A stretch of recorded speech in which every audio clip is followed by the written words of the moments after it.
sebuah hadis dari Rasulullah SAW. Ini sangat penting ini. Dan sudah pernah disampaikan para guru kita ini tentang muflis. Atadaruna manil muflis. Ini contohnya Pak. Contoh orang yang ritualnya baik tapi sosialnya buruk, suka zalim. Suatu ketika Rasulullah bertanya, "Atadaruna manil muflis?" Kalian tahu siapa orang yang bangkrut itu? Kita kalau ditanya siapa yang bangkrut, orientasi pikiran kita kemana Pak? Usaha, uang, bisnis, perusahaan. Bangkrut dia, berarti apa? Bisnisnya gagal. Bukan rugi, rugi itu kan beda Pak.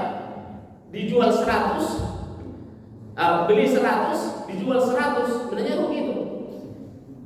Kalau bangkrut beda lagi, tak dijual lagi, habis. Modalnya 100, malah 200.000 hilang. Itu namanya bangkrut gitu kan. Tak ada lagi, tinggal apanya yang di badan ini, semuanya habis. Namanya bangkrut. Mana usahanya bangkrut? Berarti udah dekat kapal itu. Dan orang bangkrut macam ini berhak mendapatkan zakat. Bangkrut. Nah, atadaruna manil muflis. Kalian tahu siapa orang yang bangkrut itu? Para sahabat menjawab, "Qalu al-muflisu fina man la dirham wala mata." Orang yang tak punya dirham dan tak punya perhiasan, harta maksudnya. Dirham itu uang. Ada dirham, ada dinar. Qala Rasulullah sallallahu innal muflisa min ummati, sesungguhnya yang disebut dengan bangkrut dari umatku itu adalah mayyati yaumal qiyamah, mereka nanti di hari kiamat itu datang bisolatin. Nah ini Pak, ibadah ritualnya kan itu kan dengan solatnya, wasiyamin dengan puasanya, wasakatin dengan zakatnya, wa ya'ti wa qad syatama hadza wa qadhafa hadza wa akala mala hadza wa safaka dama hadza wa daraba hadza. Tapi sekaligus juga datang dosa orang-orang yang pernah dilukai sama dia, yang pernah dihina sama dia, yang pernah dimakan hartanya sama dia, dan semua yang pernah yang dizolimi.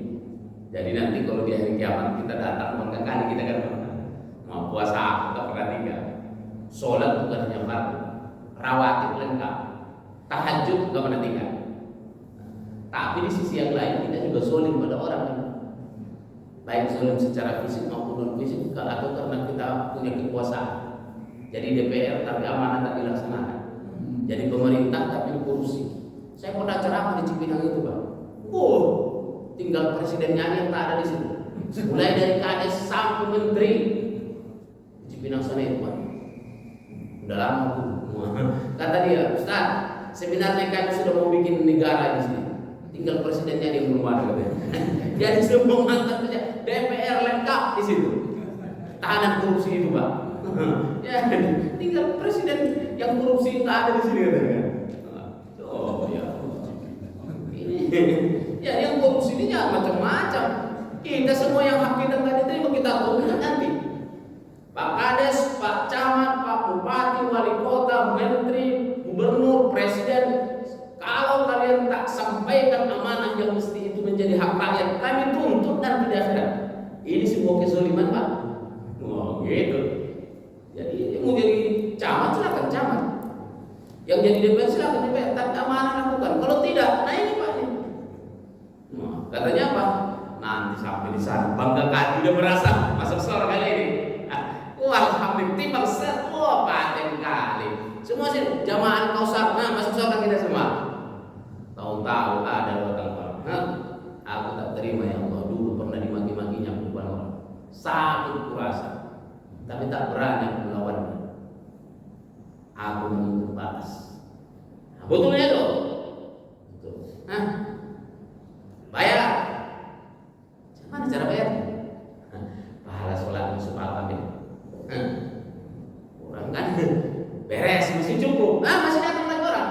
Dulu waktu masalah itu Pak, belikan di tanah ya Allah, dipotongnya 2 meter tanah. Aku tak berani melawannya.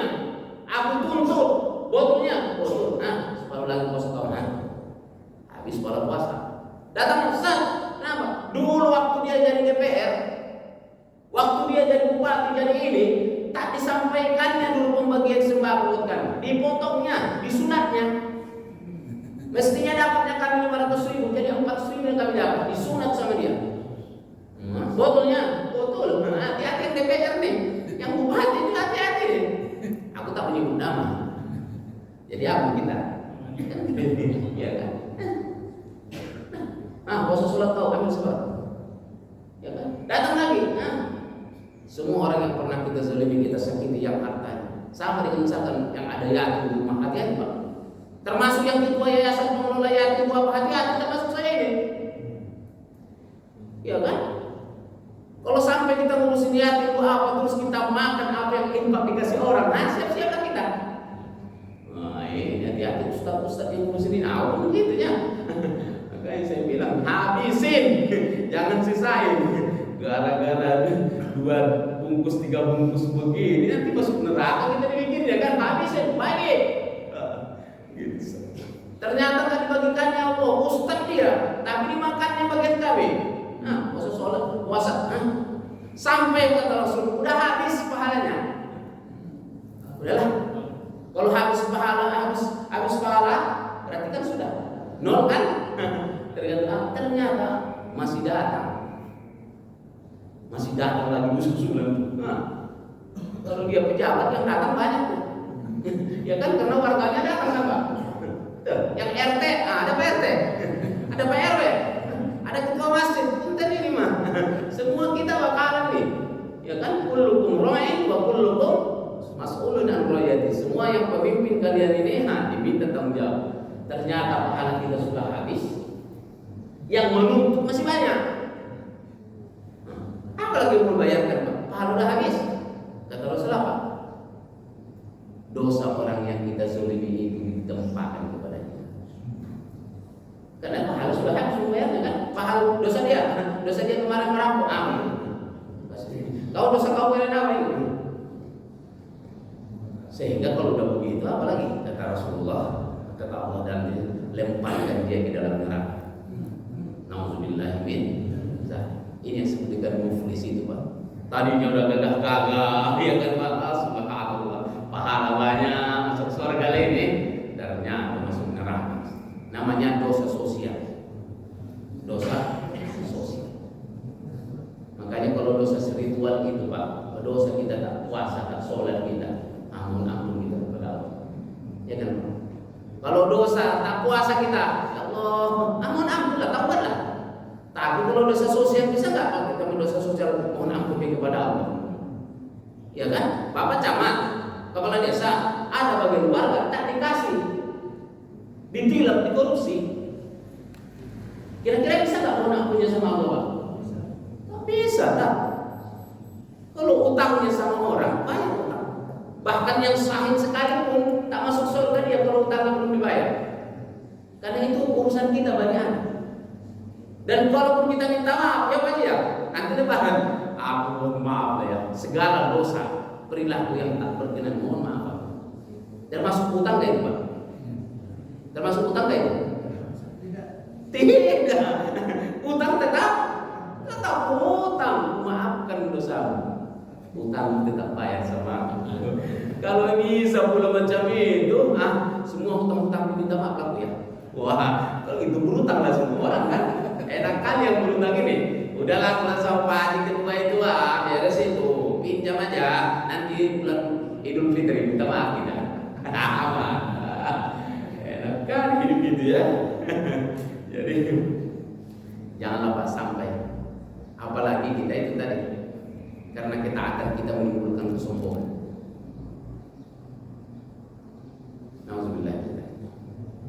Jadi Ibnu Athaillah Sakandari, karena ada bukunya kitabnya Al-Hikam itu Pak, guru kita sering bahas itu. Ada salah satu bagian di situ disebutkan rintihan penyesalan dari seorang ahli maksiat itu jauh lebih disayangi Allah daripada kesombongan orang yang taat. Wah, bagi saya ini khawatir juga lah kita ini Pak. Ya, harus khawatir nih yang sering-sering ke masjid nih, yang sholatnya tak pernah tinggal, puasanya tak pernah tinggal, hati-hati. Penyakitnya orang soleh itu apa? Penyakitnya orang yang soleh yang taat macam ini nih, apa penyakit?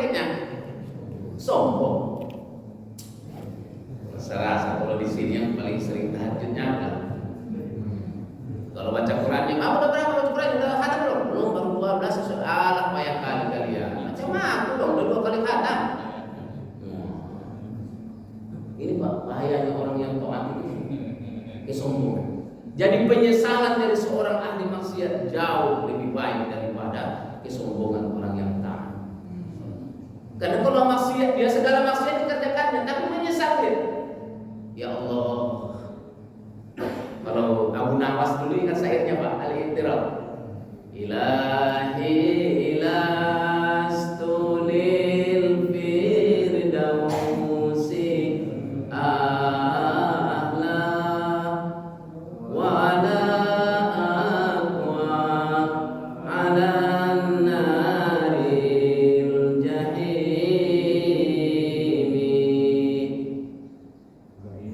wahabali taubatan waghfir dunubi fa innaka ghafirud dambil azimi.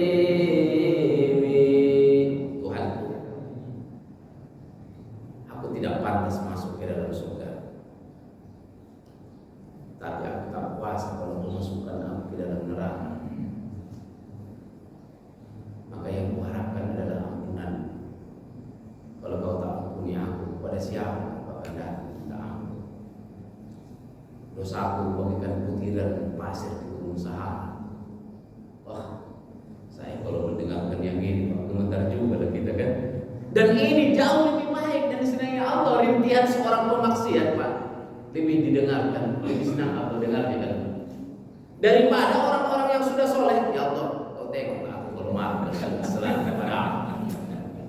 Sedekah banyak, naik haji aku sering, aku selalu sholat fardu di masjid. Kenapa tak kau berikan aku yang kuminta? Apalagi kurangku ya Allah. Ibaratnya kalau ayah sama anak apa kau bilang? Kau betul. Macam yang sudah hebat kali kan gitu kan? Enggak. Apalagi kalau berdoa sama Allah tuh, ya Allah, kalau kau mau ngasih terserah kau udah kasih. Walaupun tak kau kasih tak apa-apa. Sombong kali. Iya kan? Sombong kali. Enggak lah. Bahkan Allah Rasulullah mengingatkan, la yadkhulul jannah man kana fi qalbihi mithqala dzarratin min kibr. Tak masuk surga orang yang ada sebiji zarah kesombongan di dalam hati. Dan seringkali penyakit kita itu Pak, kalau udah jadi dokter, udah jadi profesor, udah haji, kalau waktu di Masjidil Haram, ingat kayak ibu waktu itu aku ngaji, tak pernah tinggal kita sholat jamaah di Masjidil Haram. 30-40 hari kita di sana. Oh kejar, kadang nggak pulang dari Masjidil Haram ya Pak ya. Oh rasanya subhanallah dengan Ka'bah, ya Allah. Begitu pulang, mana Pak Haji? Tak tengok mana dong ya? Tak sholat. Begitu besok aja, tak tengok tadi subuh. Kalian, aku kan udah berdua di Masjidil Haram. Satu kali sholat di Masjidil Haram itu 100.000 kali pahalanya dibanding dengan sholat di Masjid Al-Kautsar. Coba hitung aja, hitung. Oh, ini kali yang haji. Makanya pantas banyak yang haji tak sholat di masjid. Jangan tersinggung yang haji. Karena kalau yang haji sudah naik haji sudah terus masuk sholat di masjid, penuh masjid kita. Setuju nggak ini Pak? Kalau yang sudah naik haji sholat jamaahnya ke masjid, penuh masjid. 210.000 setahun berapa? Dan sudah antri 30 tahun baru bisa naik haji. Tapi begitu sholat subuh itu aja nih. Bahkan yang belum naik haji selalu masuk. Yang haji itu tadi hitungan. Satu kali aku sholat di Masjidil Haram, 100.000 kali sholat di sini. Jadi kalian aja nih. Iri kali ya. Astagfirullahaladzim. Banyak-banyak kita Pak istighfar di bulan Ramadan ini ya. Memang ini kesempatan kita lah. Yang paling banyak pesannya tentu semacam kami ini, yang banyak bicaranya, sedikit amalnya. Kalau semua pula yang saya sampaikan itu saya amalkan, udah cocok saya masuk surga kayaknya. Kan tak semua yang saya sampaikan ku amalkan, itulah dosanya para ustaz.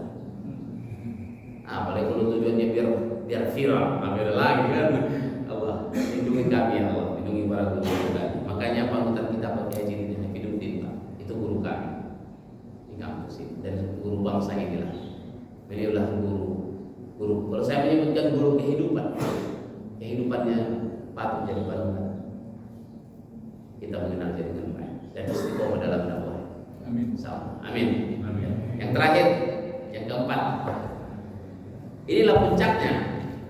Baik ritualnya, baik sosialnya. Jadi yang ketiga tadi baik ritual, buruk, sosial, itu namanya muflisun, al-muflisun. Kalau yang keempat ini yang paling kita harapkan baik ritualnya, baik sosial.